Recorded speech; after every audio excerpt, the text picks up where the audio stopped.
Hello and welcome to the Grumpy Sound Guy Show. I am your host, Mr. J.R. Everhart from CLP Audio and Staging.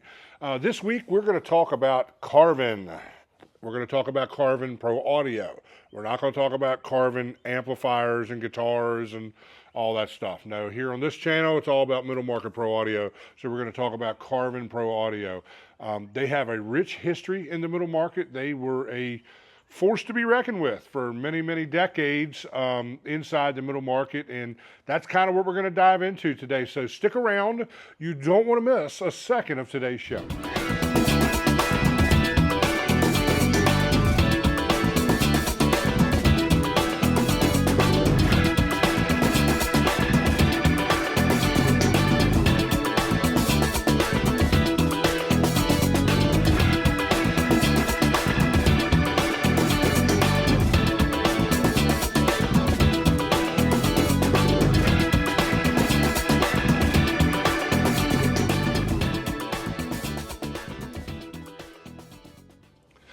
Hey guys, if I could just have a moment of your time to talk to you about this channel. 49.8% of you guys watching this right now is not subscribed to this channel.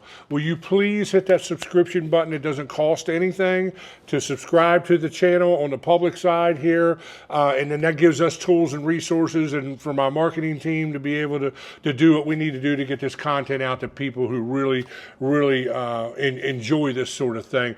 The other thing is, if you're super digging this and you'd like a deeper look into my world, then subscribe to the paid side of the YouTube channel. You can join for about the cost of a cup of coffee a month, and then I do vlogs over there. I post content that never goes public, and I let you into my world. I let you into the CLP audio world, and I let you see what our day-to-day life looks like. Love you guys. Thank you for the support. Hello and welcome back. Welcome back. So Carvin. Man, the second I had forgotten all about Carvin until an ad came up somewhere. I don't know if I think I might have been on Facebook or something, and maybe it came up in a reel or something. Somebody was talking about the new 210 two-way line array box that they have out now. And I'm like, Carvin, man, that's a name I haven't heard of in probably a couple decades, honestly.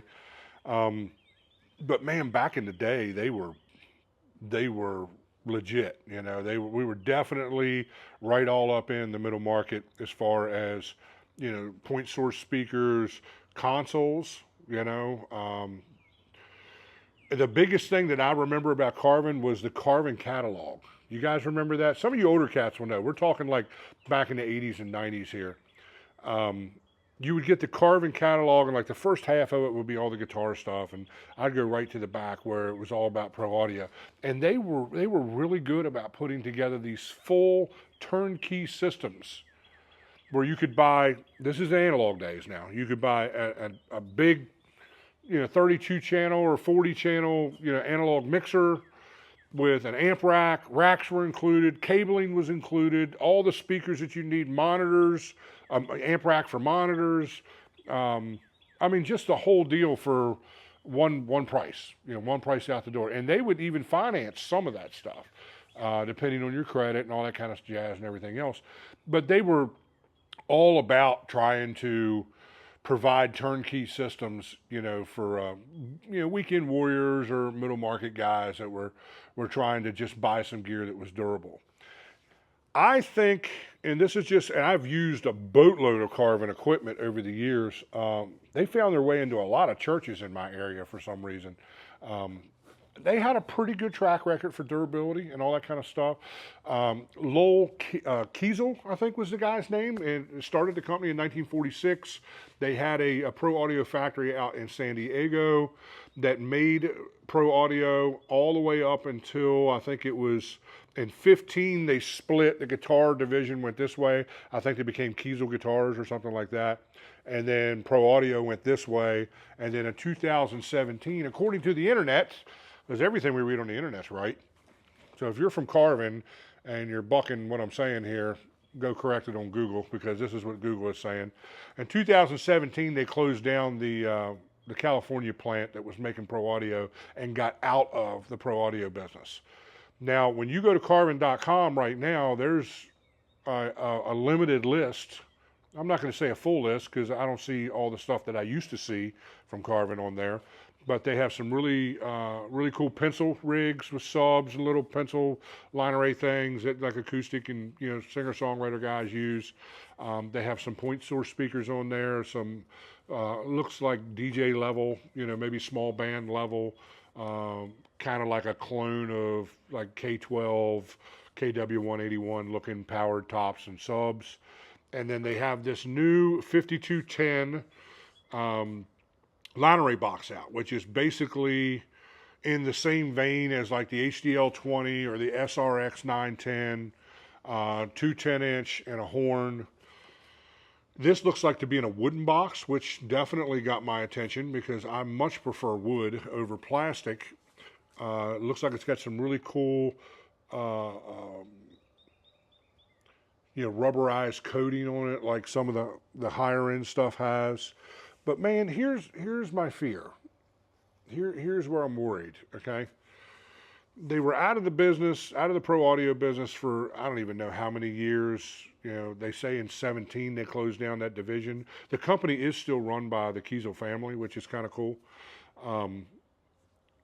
This stuff kind of stinks of Chinese components. I don't know that that's the case. I know a lot of American companies kind of sold their name out to or partnered with Chinese companies that were making, clone type enclosures to whatever was popular. And right now that 210 and a horn kind of configuration is super popular. A lot of guys are going with that these days. So I really dug hard, even into some pro audio forums and stuff like that. I really dug hard to try to find out if anybody had any idea who is actually making this 5210 box, these new line array boxes that Carvin has out. There's absolutely no information anywhere saying who's doing that. Now, Carvin kind of had a reputation back in the day of rebranding some stuff with their stuff. Like I remember I had an in-ear monitor system by them probably in the mid-2000s or something. And it was basically like just a rebranded, I don't know, Nady system or a Galaxy Audio or something, one of those cheaper Chinese brands. And Carvin just kind of put their name on it. So they kind of have a history of doing that sort of thing. I think maybe best case scenario, if I had to guess and look into a crystal ball, please don't take my word for this. I'm just kind of giving you my opinion. Best case scenario, they have a factory somewhere here in the United States where they may be doing the woodwork for the cabinets and assembling the cabinets with Chinese components. I would probably put my money on the fact that that's not the case and they're having a third-party Chinese company in China make the boxes complete and ship them to them with all their branding on it and the TRX, CNC carved into the side of each box, which looks really cool, by the way. And then they're just kind of shipping them to the States because that is a very popular business model these days. There's a lot of, like TVI was one of those companies that kind of did that. Soundtown, I think, is another company that kind of does that. I know Soundbridge was a company out of Texas that was doing that, where they were just basically, they went to China, struck up a deal with a manufacturer over there. Some of this stuff happened over a fax machine. They didn't even go to China. And they made deals with Chinese manufacturers to put together this stuff with their names on it, their branding on it, and all that kind of jazz. And then they ship it over here to the United States. Seismic Audio does a bunch of this. Seismic Audio actually, I'm going to say that 99% of their gear is made in China with their brand stuff on it and shipped to Tennessee already assembled and ready to ship out. They're just kind of got a warehouse thing going on where they're stocking this stuff in their own warehouse so they can get it to people in a timely manner. And then all these companies, here's the kicker, all these companies usually label themselves as made in the USA, Well, the Made in the USA police is not going around and checking people's credentials. So, I mean, it is whatever it is. You got to choose what you will believe and what you will not believe. Um, but from my perspective, that's kind of what a lot of that new stuff that they have out on the website now looks like. Maybe I'm wrong. If I am, I apologize. If you're from Carvin and that's not the case, feel free to, send me a private message, or something, or email me. You can find all that information on my Facebook profile or my company profile on Facebook. Look up J.R. Everhart. You'll find me there. Send me a message. I will happily get back on here and do a chapter 2 and correct those things. But I'm suspicious to what that is. Here's the problem with that. And it's the same problem I have with anybody who does business this way. Is, okay, you get the gear, maybe it sounds decent. Maybe it sounds decent right out of the box. Like, wow, dude, this is going to work. This is going to be cool. Here's my problem. A year later, you're already starting to get components that are falling apart. And I know people, I could give you their names right now, who have bought D&B clone line array from XYZ Chinese company, done big installs with them, and the stuff was falling apart within 3 or 4 months. Driver failure, stuff cutting in and out, just poor quality gear. I pray to God that is not the case with Carvin, because I had the utmost respect for Carvin back in the day. So let's go in the Wayback Machine here and go back into the day. I'm talking like 80s all the way up to like the mid 90s or something, maybe even late 90s. Carvin was kind of on the same level as PV, Yamaha Club Series stuff. They were really just hounding at that middle market, the weekend warrior or the band that wanted to have their own sound system and that sort of thing. And they were super huge in the church market, church production market. So those catalogs that they used to send out, man, I can't even imagine the money that made them. They had a nice variety of equipment. And if you bought the upper echelon or their pro, kung fu quotes, pro, level stuff, it was actually decent middle market stuff. It had some durability. I don't know that it had like PV durability, because PV seemed to be the gear that sounded okay, but you could drop it out of an airplane and go do a gig with it, But I think of those 3 companies, I always felt like Yamaha sounded better. You go to the Club Series Yamaha stuff, I thought it sounded better than the PV or the Carvin stuff on that same level. Nowadays, Mackie would be one of those companies that are on that level. They're definitely right in the middle of the road of the middle market. And back in the 80s, Mackie stuff was actually pretty cool, but that's for a different video. So Carvin was a mainstay, man. And you guys are going to blow my comments up with stories about Carvin the same way we had in the PV video. Carvin made some decent. Their TRX stuff was decent, dude. It was cool. I know guys like right down the street here are still using TRX subs and stuff like that, and they seem to be happy with it, and it gets the job done, and it is whatever it is. And here we are, decades later, they're still using that stuff. Now they may have replaced the drivers in them, I don't know, but the box says TRX on the side of it. And it wasn't bad gear. Like I said, it was pretty durable. It got the job done. It could handle the rigors of the road. I had mixed on a couple analog Carvin consoles back in the day, in some church situations and in some outdoor situations, and they were decent. It was like mixing on a PV Unity or Yamaha MG or something like that or whatever. It was just straight up middle of the road kind of stuff, So that's definitely commendable, man. It definitely had a piece in our industry for a very long time. I know they were super huge during the 70s, 80s, and 90s. Those were kind of probably their heyday, where they were just, kicking rear end and taking names. You know what I'm saying?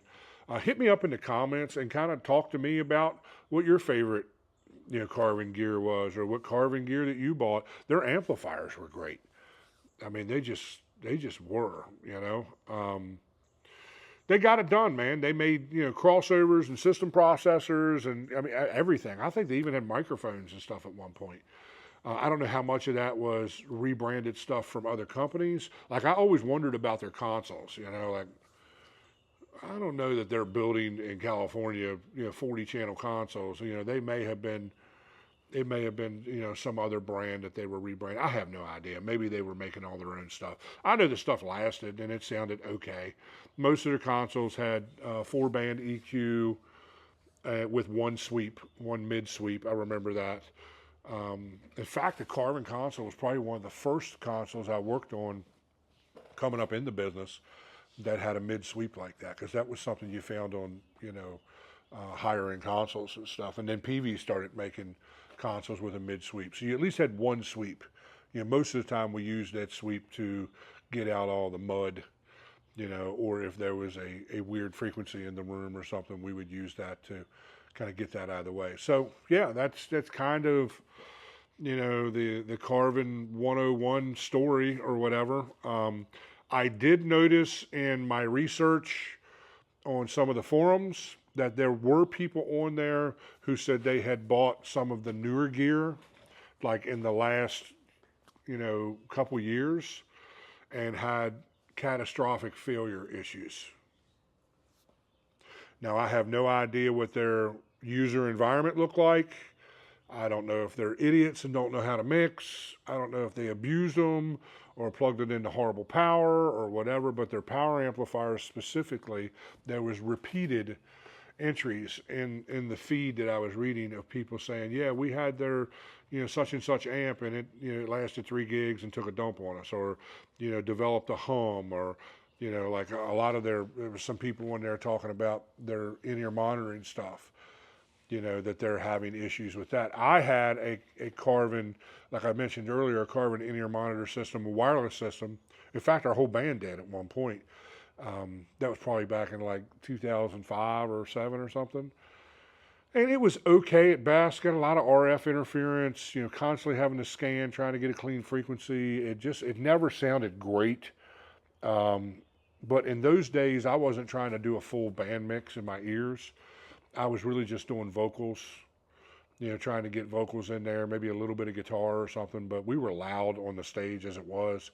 Our bass player played an 810 Ampeg, and a guitar player was a Flex Tone 2 guy, and we were a loud band, we were. So I basically just had vocals in my mix. So, I mean, it was okay. It served its purpose. It was like a $300 system, maybe not even $300, I don't know what the price is. I was just on the website. I didn't pay attention when I was on there, but go to carvin.com and kind of look around, that sort of thing. If you're somebody, I would say this. Let me just boil it all down to this, okay? Because there's no sense in just beating a dead horse here. If you're someone who's going to be gentle with the equipment, the price kind of is attractive, on some of their gear. If you're somebody who is going to like really work the gear, like we do in the middle market all the time, really push it to its limits, and things like that, I don't know that I would buy Carvin.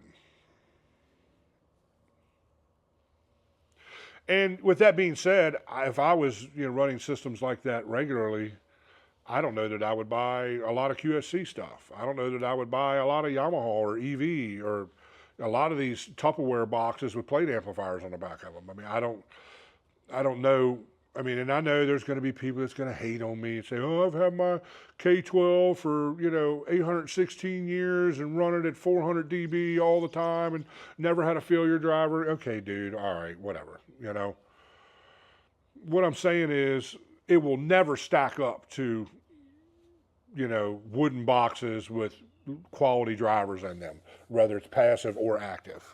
Let me just say that, okay, and leave it at that. Nothing that I'm seeing on Carvin.com is making me feel that. Nothing. And they're great at making the description sound like you're buying L-acoustics, but it's really not.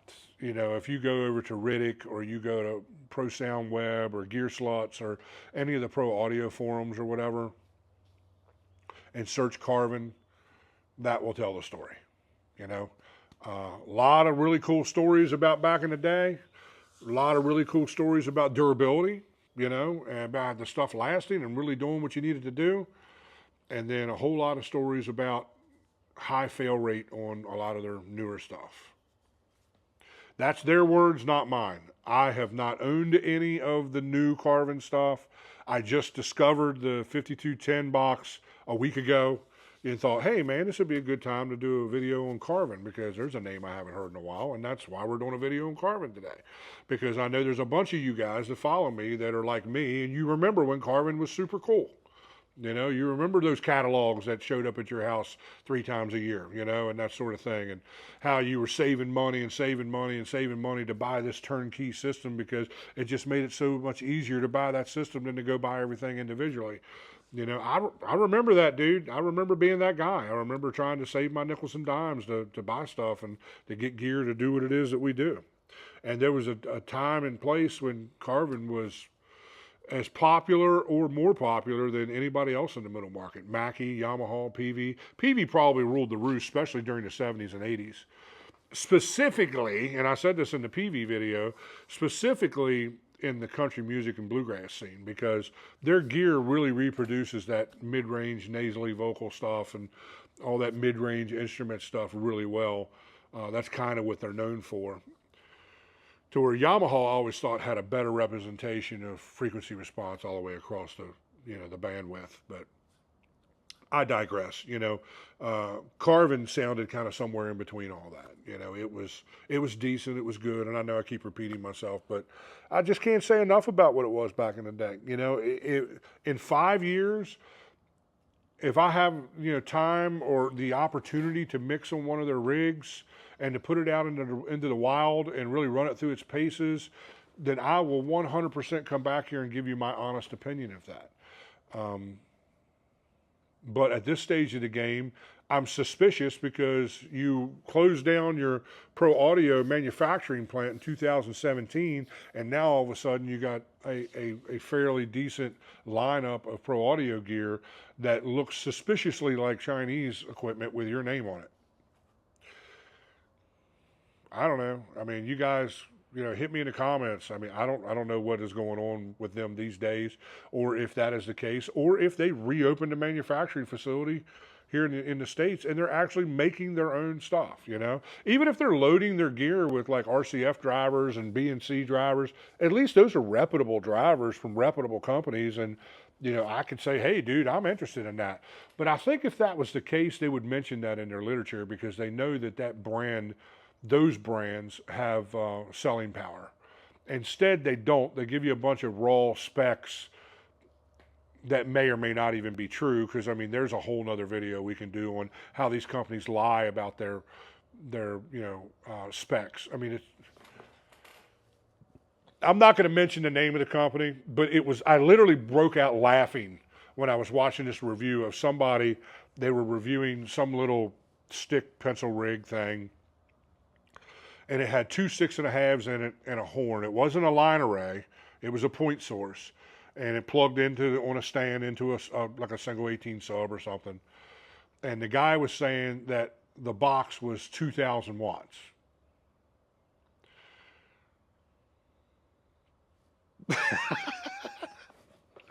I don't know, dude. 2,000 watts out of 2 6.5s and a 175 horn. So that horn is probably, in all honesty, if you took it out and you bench tested it, the horn could probably handle about 30 or 50 watts. Those 2 6.5s, even if they are the most NASA engineered, technologically advanced, alien technology infused drivers in the world, is probably not going to take more than a couple hundred watts per driver. So let's just give them 500 watts for both drivers. I'll give you 600 watts for both drivers. That's 300 watts a driver. That's a lot for a 6.5. And then with the horn, so you're at like 630, I'll give you 650 watts. That's a long way away from 2,000 watts, dude. So you cats that are like getting all wrapped up in the specs of these speakers, if you don't understand how drivers really work individually, then you're never going to understand how ridiculous some of these spec claims are, because it's insane. It's absolutely insane. My subs, I think when JBL, I have STX, not RX, STX 828 passive subs, and I think the ratings, like the peak rating is like 4,000 watts or something ridiculously like that. Dude, the box has two 800-watt drivers in it. I don't know where you went to school, but that translates into about, what, 1,600 watts? I throw about 2,200 watts at each box, 25, somewhere in that ballpark. They're ferrite magnet drivers, so they're very efficient, to where the Neos always, like the 728s that were so popular, and they're great subs. I'm not taking anything away from them, but they tend to want more power. Like when I had 728s, I was throwing no less than $3,000 or 3,500 a box at the 728s. With the 828 STX stuff, because of the difference in drivers, here's where understanding driver technology comes into play. Because these are more efficient, I can get more volume, SPL. I think it's 2 dB louder than the 728, and I'm putting less power into it. A company that was really good for that back in the day, and I think even still now, is EAW. EAW stuff was so efficient, you didn't need big power to get big volume. They just put quality drivers in it, and they did all the rocket science on the enclosures, and bam, it happened. So then when I'm looking at these specs on the Carvin.com, at these boxes, I'm like, I'm kind of suspect to this, I mean, I digress, whatever. You guys go and do your research. If you look, I like a company that names the driver that's in the box. So I can go look at that driver individually and assess whether or not that is something that I'm interested in buying. And you should do the same thing. The beautiful thing about all that JBL and EAW stuff, they don't hide that stuff. They tell you, like EAW used RCF drivers for years and years and years, B and C drivers for years and years and years. The later Z series point source subs had like 18 sound brand, subs in them. In fact, my 850Zs have 18 sound, branded subs in them.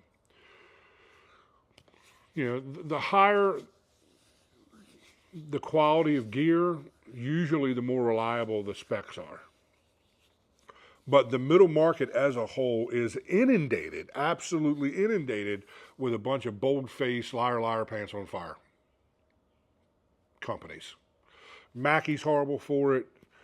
Yamaha does it. When I was working in pro audio sales, the Yamaha rep was giving us some specs on a new piece of gear, a new speaker or something, powered speaker that was coming out.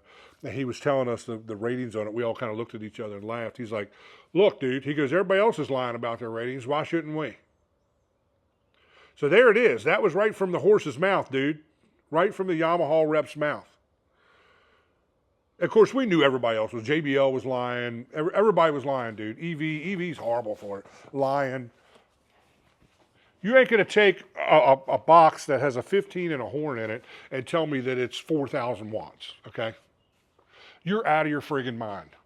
If you've ever done any kind of bench testing of this gear, you will find out super, super quick that these numbers are ridiculous. And a lot of times what they'll do is they'll throw a bunch of power at the speaker for like a millisecond.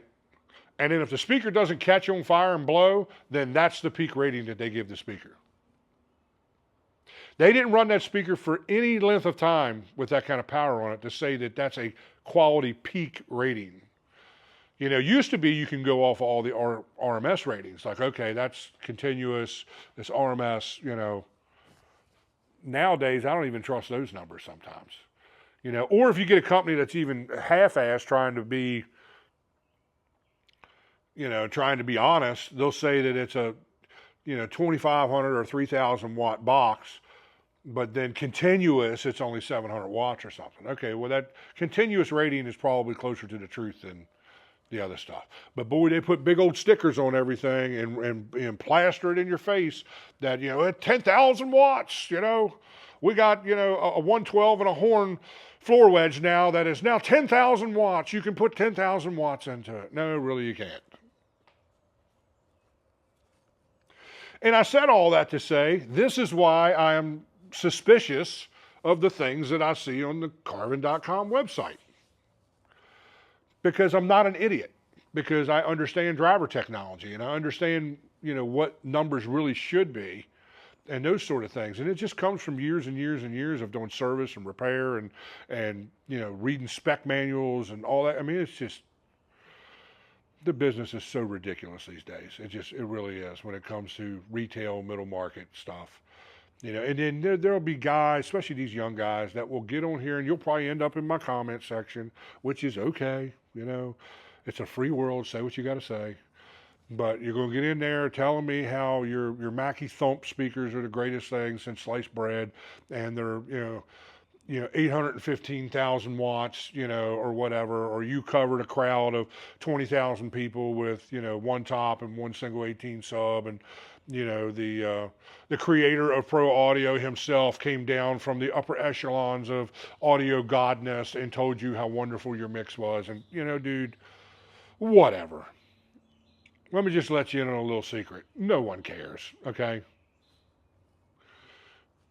No one cares about what I do, They sure as hell don't care about what you do. So, I mean, take it for what it's worth, dude, I'm just trying to do a little bit of good in the world and trying to teach you that you don't have to be a sucker. You don't have to fall for these middle market, selling schemes, and some of this stuff on the Carvin site just pushes all those buttons for me. Figured out. I don't know what to tell you. It's a rough world. I'm coming from a place of trial and error in a lot of this. I have wasted thousands upon thousands of dollars over the years, finding these things out, and, just getting lucky enough to be in the same company as some of the reps and the people who are actually tell you the truth. And I'm here to tell you, be suspicious of everything,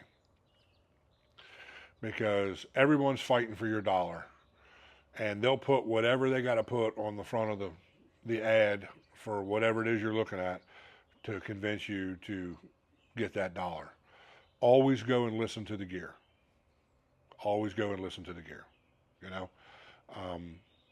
That's what's going to tell the truth. And then for me, I always wait when new gear comes out. I never am the flavor of the week guy. I always wait. I want to give that gear at least 2 or 3 years, 5 years, probably best case scenario, to see what kind of durability is going to be, involved there. Whether this stuff is actually going to last. Because I don't know about you, but when I'm paying, $2,000 to $3,500 a box for line array stuff, and I need at least 12 or 14 of them, do the math, dude. You're talking $25,000, $30,000, $35,000, into some of these rigs just for the tops, not for the subs. I've got plenty of subs. I don't need the subs, but I'm constantly shopping around for line array stuff because I'm interested in that.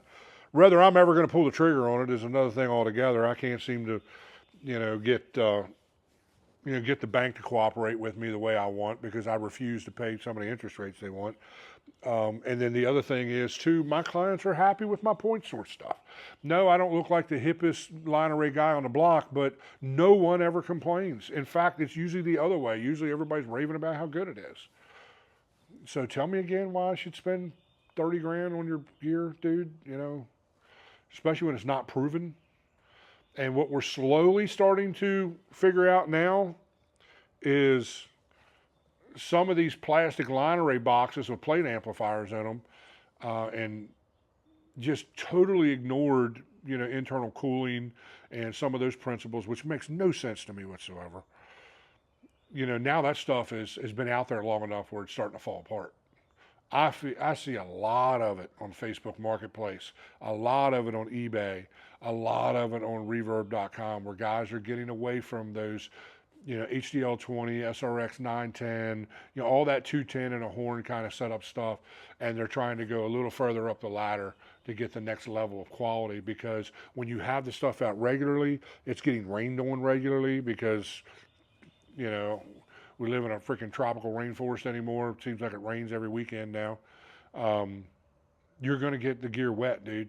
And if it can't withstand that and it can't withstand the rigors of the road, then why are you even spending the money?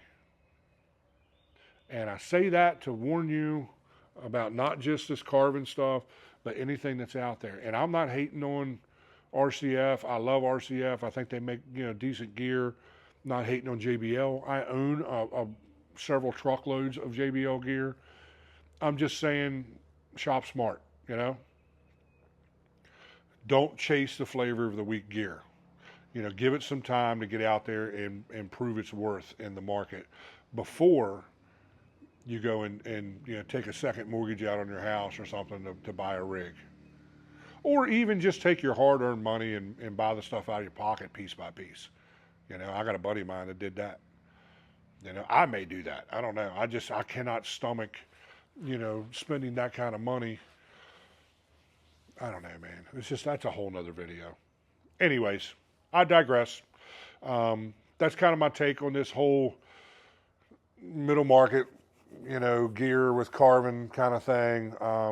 They had a great reputation. I want to end the video with this. I honestly hope that Carvin's doing this stuff themselves, or they're at least using quality components, and the stuff is successful, and that it lasts forever, honestly. Because the guys that are going to go and spend money on that deserve that kind of outcome, because the stuff's not cheap. I mean, it's less expensive than other gear, but it's still not cheap. It's still like $2,100 a box or something for those 5210s. You know, I mean, that's not cheap. And the average guy is going to need at least 8 of them. Should probably have 12 or 14, you know, to really do it right. But I have no clue what the deal is with their sub that goes with that rig too. I mean, it looks cheese-o-matic to me, but whatever. Hey, listen, guys, thank you for your support. I just wanted to tag at the end of the video here today a big thank you to you guys. We have just hit a couple milestones with the content. We just broke 25,000 hours of watch time on the YouTube channel. We just broke 9,000 followers over on Facebook. And I mean, to the juggernauts of the internet, I know those are little numbers, but to my little channel here and the things that I do, and that I'm really genuinely trying to make the world a better place, one gig at a time, one mix at a time. I'm trying to give you guys the tools and share with you the things that I have learned over the years, so you don't have to waste your money. You know, learn from my mistakes. You know, I never in a million years ever want to be perceived as someone who thinks they know it all, because I do not know it all. I just know what I know, you know, and I'm trying to share what I know, what I've learned over almost 4 decades of being in this business with you guys. And I'm in the trenches every week. You know, we're not mixing Motley Crue. You know, we're mixing cover bands and tribute bands, and, you know, we're as down to earth and blue collar as you can get. Please, like I said earlier in the video, something like 48% of you guys watching this have not subscribed to the channel. It's absolutely free. Please subscribe. And then if you really, really dig this content and you really want some behind the scenes stuff and you want some more specific, like I have a lot of paid followers on YouTube here who send me messages wanting me to talk about specific subjects, and I do that. I give them, we just did, this week was on Aux Sub. Somebody asked me about what Aux Sub was all about, and I did a members only video on that because that's what the guy wanted, you know, and I'm trying to meet the needs of the people, and I'm trying to bring budget-friendly solutions to the things that we do. So if you super duper Scooby-Doo dig what I'm doing here, for about the price of a Starbucks cup of coffee each month, you can become a paid member of the Grumpy Sound Guy YouTube channel, and you get all those benefits, and you get content that will never become public, and that helps to kind of push me forward in what I'm trying to do in content creation, and you know, a lot more time to be able to give you guys and what you want and address the subjects and the things that you want me to address. I love you. Thank you again for your support. I could never do any of this stuff without you. And without you, I would not do this. It's only because of your support that motivates me to spend, 4 or 5 hours every week, doing content. I hope it's helping you. I hope it's helping you grow. I hope it challenges you. And I hope it gets you where you want to be in the business. I love you. I'll see you next week.